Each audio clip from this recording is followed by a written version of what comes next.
Hello सबैजनालाई good morning. मेरो चाहिँ आज सामान चाहिँ यो चाहिँ नाम्ची जाँदैछ। यो चाहिँ एकजना बहिनीले अर्डर गरेको छ। अन्त यहाँ चाहिँ उसको लागि यो चाहिँ उसले आफ्नो यो के भन्छ यो चाहिँ उनीहरूको ट्रेडिसनल ड्रेसको उसमा कम्पिटिसन हो कि के छ अरे भन्दै थियो हो। अन्त यस्तो चाहिँ 3टा ब्याग चाहिँ यो चाहिँ उसले आफ्नो लागि एउटा, अन्त बाँकीको चाहिँ उहाँको उसको टिचरले र एकजना साथीले मगाएको छ अरे।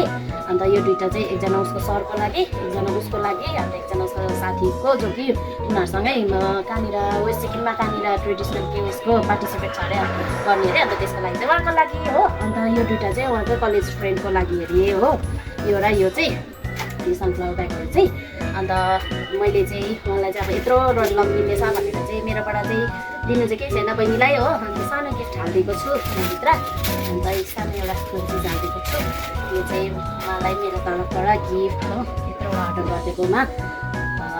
तपाईँहरूलाई पनि कसैलाई चाहिन्छ मलाई कमेन्ट गर्नुहोस् होला।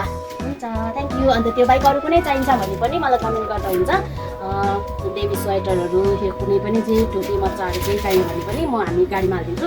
यो चाहिँ अब म गएर माथिनिर नाम्चीको गाडीमा हालिदिने हो। अन्त थ्याङ्क यू कल्पना बहिनीलाई, थ्याङ्क यू सो मच। साथीहरू मेरो चाहिँ यहाँनिर प्याक भइसकिसक्यो हो। अन्त प्याकिङ रेडी।